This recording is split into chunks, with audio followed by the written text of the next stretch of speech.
O tuloy. Are these personalities named by anyone in the course of the inquiry already? Sino po yung mga nasa litrato? There are previous employees of Bulacan First Engineering District. Palagay ko yung mga Team Japan, masayang-masaya ho, ano? Masayang-masaya sa mga napanood nila sa Congress. Kasi kompleto sa Ricardo Sui. Walang iniwan. Walang iniwang administrasyon. Kahit pa umabot yan doon sa, kailan ba yun? Administrasyon ni Pangulong Noynoy, dating Pangulong Noynoy Aquino, dating Pangulong Gloria Macapagal-Arroyo, papaabutin nila basta makuha, malaman yung mga talagang kurakot. O eto, nagpapaulan talaga sila. Si Ma'am Just naman niya yun. Salamat ho ulit. Your Honor. Sino-sino po yung itong mga ito? Mga pangalan, kailangan po magbigay ng pangalan.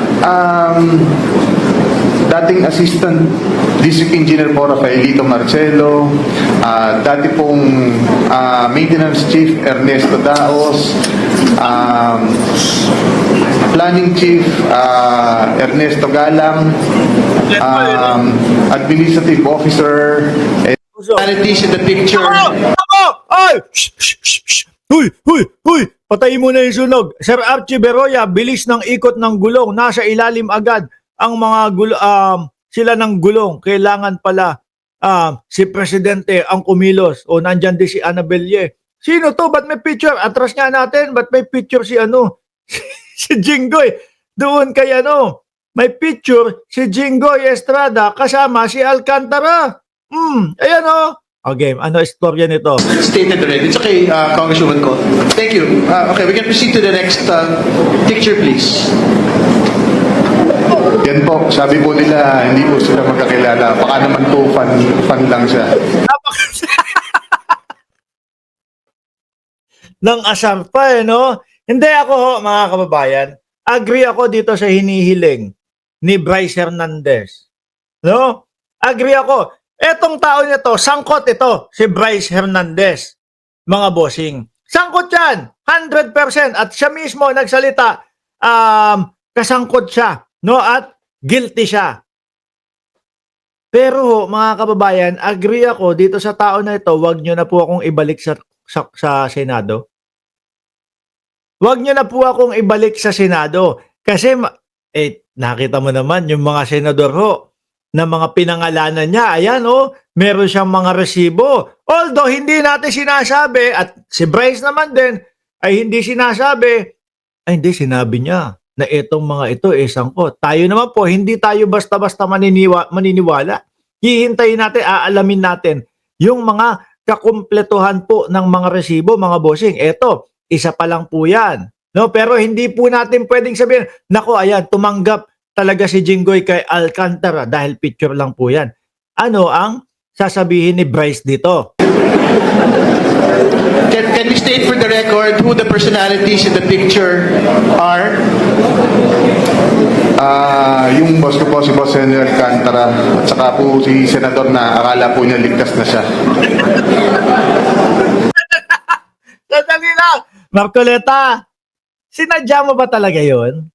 Sinadya mo talaga? Sinadya nyo talaga yung yung sa Senate Blue Ribbon Committee? Naitanong, mga senador, meron ba? Sinadya nyo yun, lolo. Siguro alam nyo na posibleng lumabas ito. Bakit hindi nyo tinanong to kay Bryce kahapon?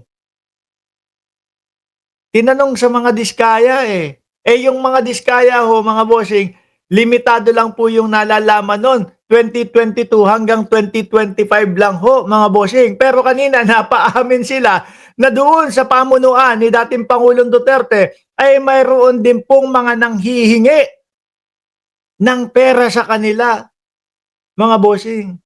Pero bakit hindi isinama doon sa Congress noong panahon ng 2016? Pataas. Sorry, you have to have proper decorum, please. We have to state for the record the name of the person. Siguro ho ang iniisip nitong si Bryce nandito na naman. No? Kasi etong boss ko na si Alcantara naman, inilaglag na din ako. Sige, all out na tayo. Laglagan na tayo. At eto ho mga kababayan, if ever ho na si Bryce ay humingi ng witness protection program, tingin ko ho, mas ito yung posible na bigyan ho, kesa doon sa gustong mangyari ng Senado na sa mga diskaya ibigay yung witness protection program. Sabi nga ho, di ba? Ikaw dapat yung hindi yung pinaka-mastermind. Ikaw ay makikipag-cooperate. At kung ano-ano pa, mukhang nakikita natin kay Bryce Hernandez yun. Ilahat mo na. Tsaka linalahat ho niya talaga, mga kababayan. And the occasion that we're talking about. Ang dangit ni Jinggoy dito. Oh, Jinggoy, hindi ko sinasabi na naniniwala na agad ako kay Bryce, ha? Pero kailangan namin ng paliwanag nyo. Kailangan marinig namin yung inyong mga paliwanag patungkol dito sa sinisiwalat sa inyo. I believe, Your Honor, ito po yung birthday sa Soler na ito nga po yung parang sa 10 po ng Soler ginawa yung birthday ni Senator Jinggoy Estrada po. Again, to be very clear who are the personalities, please state for the record in this picture. Si Boss Henry Alcantara po, tsaka po si Senator Jinggoy Estrada po. Thank you. Next picture, please.